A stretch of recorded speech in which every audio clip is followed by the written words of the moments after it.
السلام عليكم ورحمة الله وبركاته. أبنائي وبناتي طلبة الصف الثالث الإعدادي، إن شاء الله النهاردة هنحل مع بعض محافظة دمياط الترم الثاني 2023.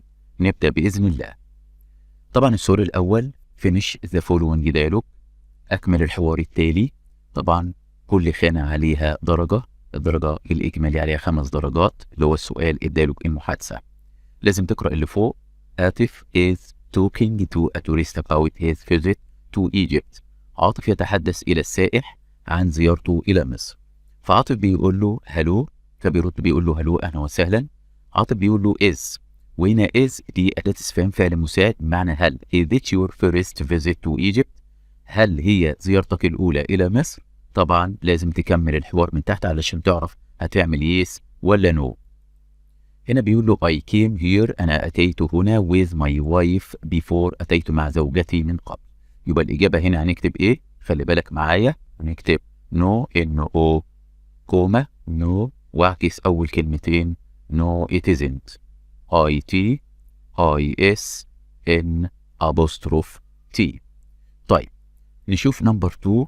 سؤال معتمد على الإجابة اللي تحته. بيقول التورست السائح بيقول I come from Ireland، أنا جاي من ايرلندا. يبقى بدام في مكان يبقى السؤال بتاعي بوير، WHERE. هنا فعل ايه؟ هنا عندي فعل في المصدر، يبقى وير دو هيتتحول الى يو YOU. بعد كده نكتب come from COME كده from FROM.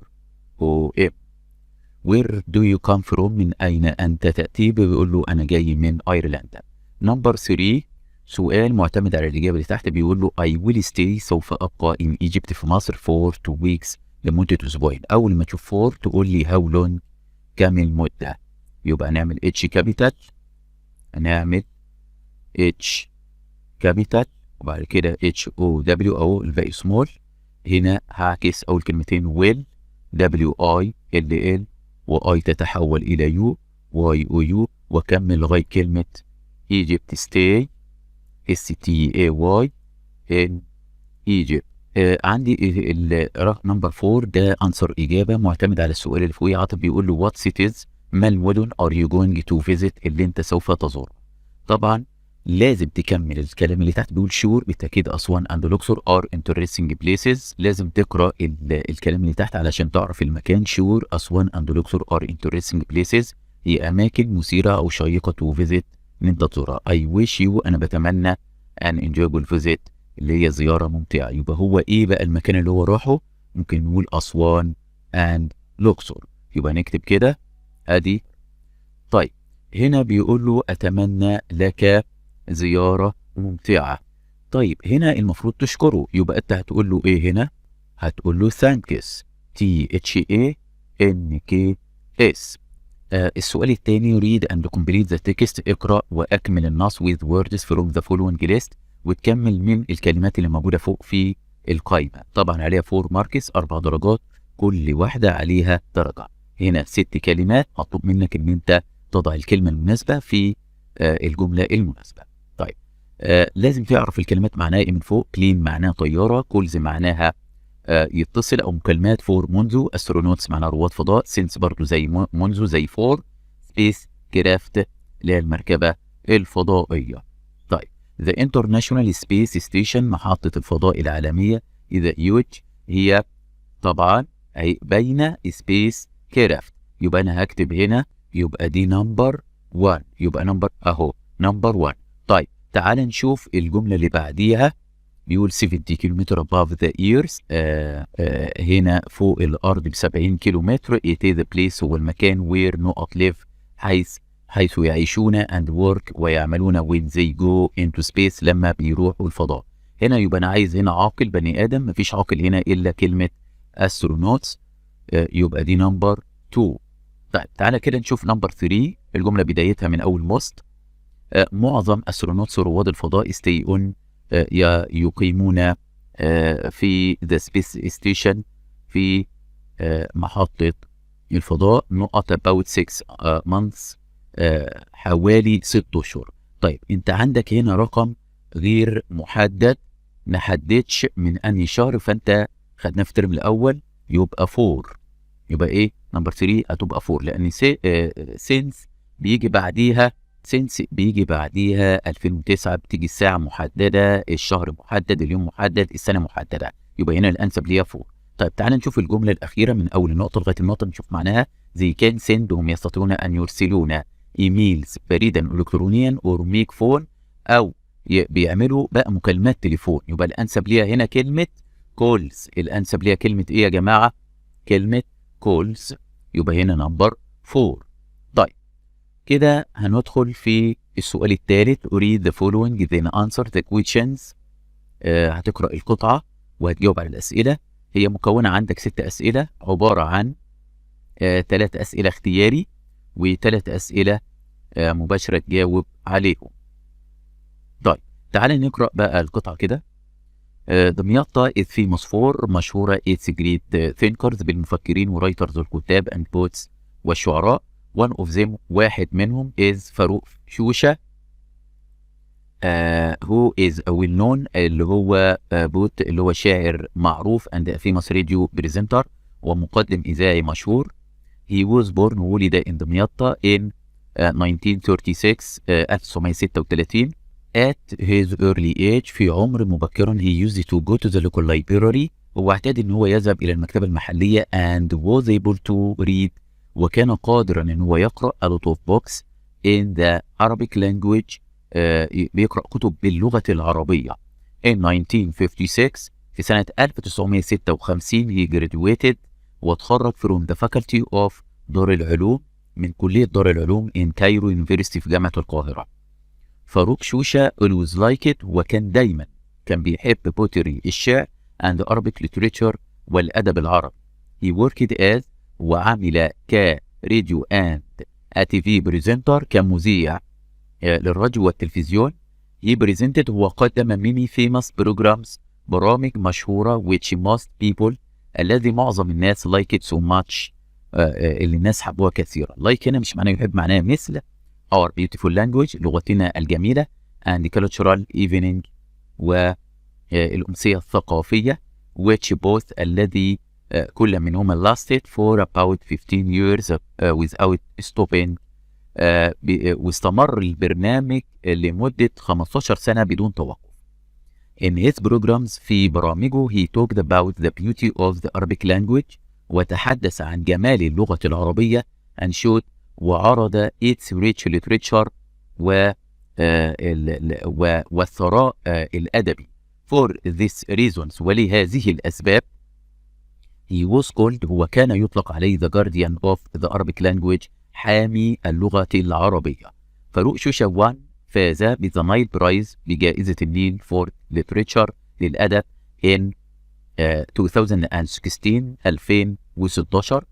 we all still، واحنا جميعا ما زلنا remember، نتذكر his great works، أعماله العظيمة even، حتى after his death، بعد وفاته.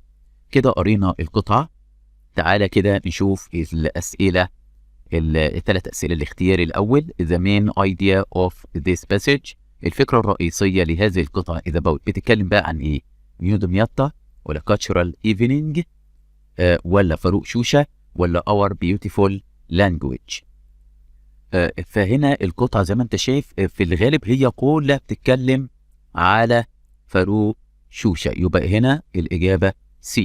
طيب نمبر 2 the underline word، الكلمة اللي تحتها خط، وتخلي بالك من موضوع الضمير اللي بيرجع. it's in the third paragraph، في الفقرة الثالثة refers to، التي ترجع إلى، راجع على Arabic language، ولا the English language، ولا TV programs، ولا radio programs. تعالى كده نرجع للقطعة وتخلي بالك.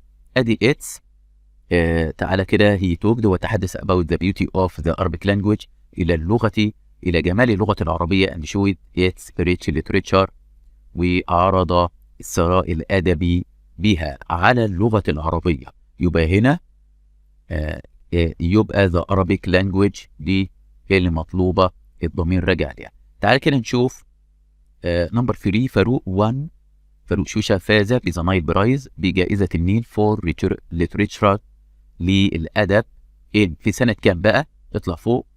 ودور لي على كلمة 1 اهي السطر اللي قبل الأخير في 2016 2016. يبقى تكتب في الامتحان طبعا الإجابة مباشرة كده على طول. طبعا أنت ما بتكتبش أسئلة، بتحل على طول نمبر 3 تكتب 2016.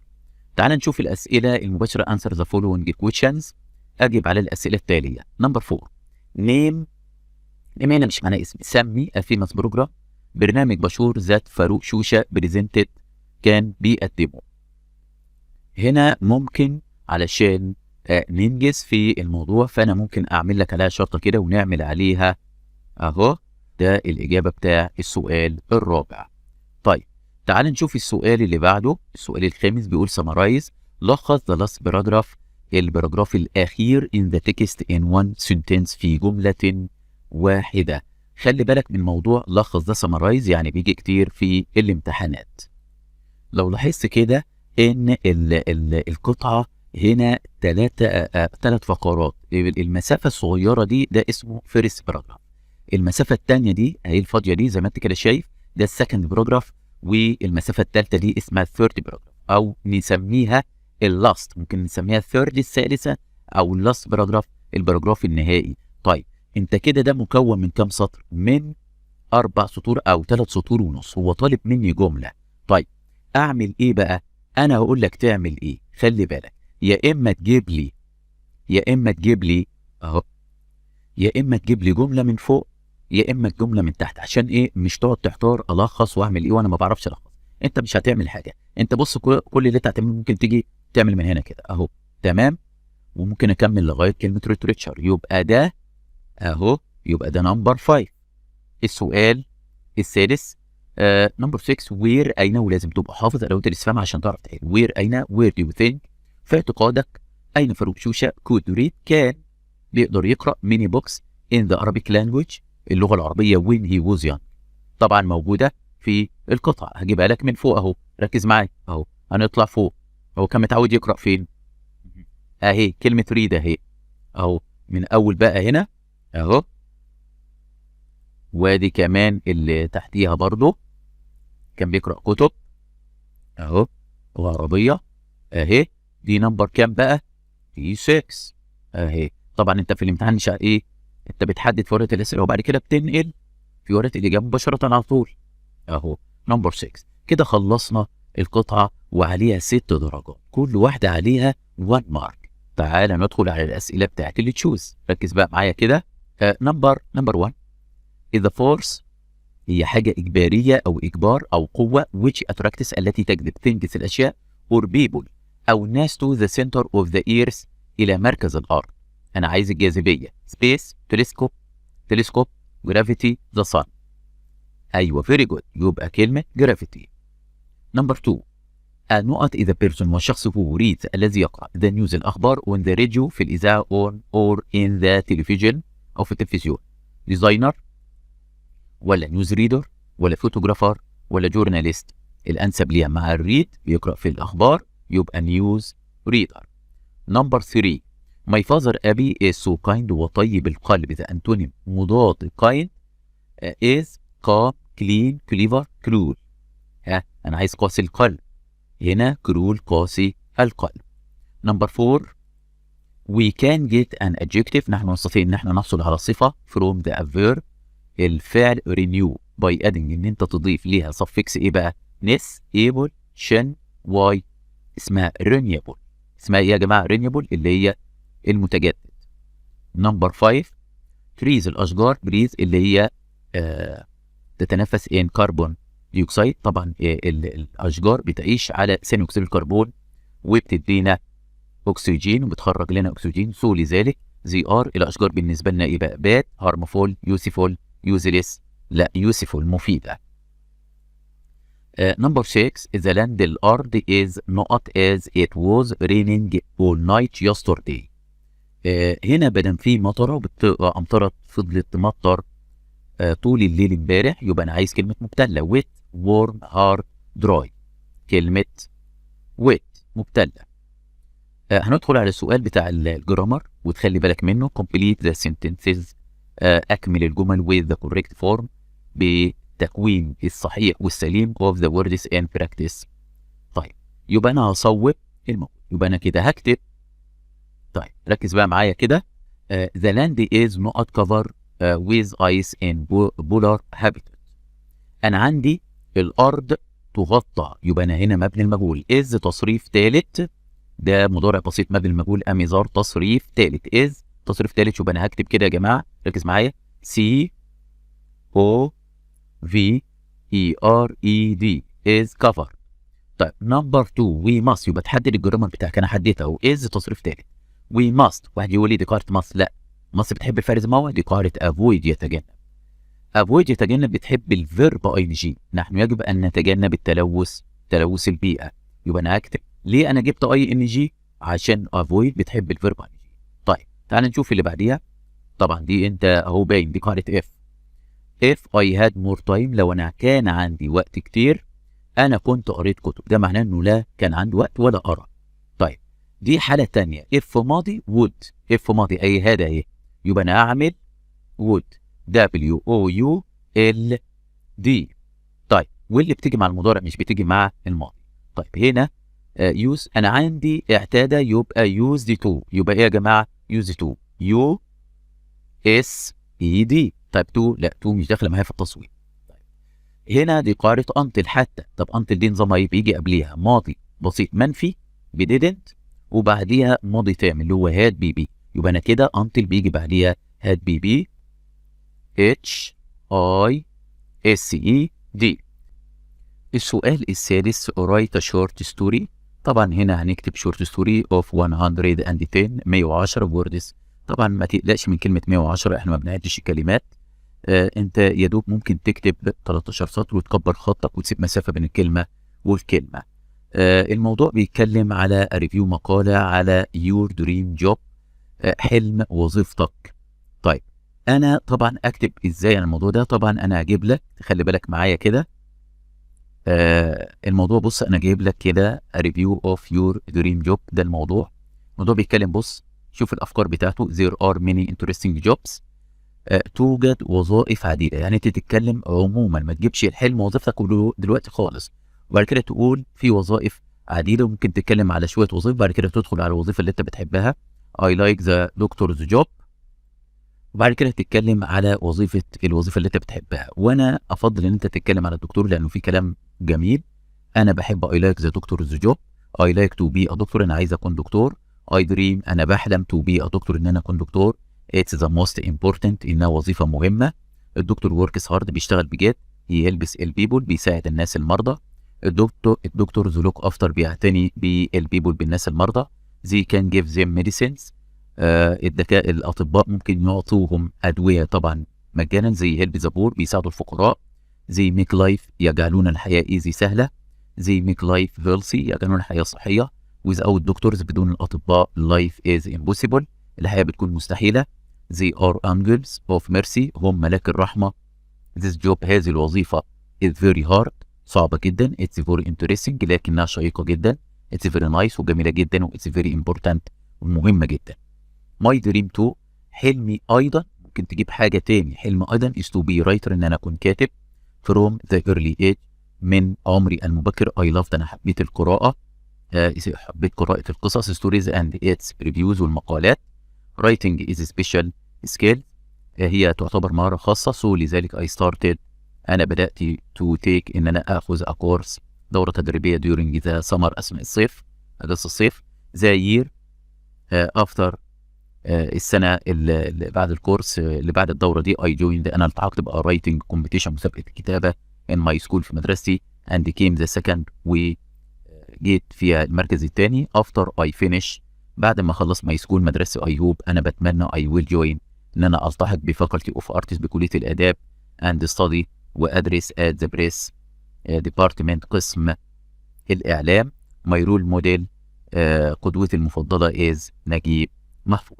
وهنا وصلنا لنهاية الحلقة بتاعتنا. أتمنى إن انتوا تكونوا استفدتوا معانا، ولا تنسى تعمل الاشتراك للقناة وتفعل الجرس، وأشوفكم على خير إن شاء الله. والسلام عليكم ورحمة الله وبركاته.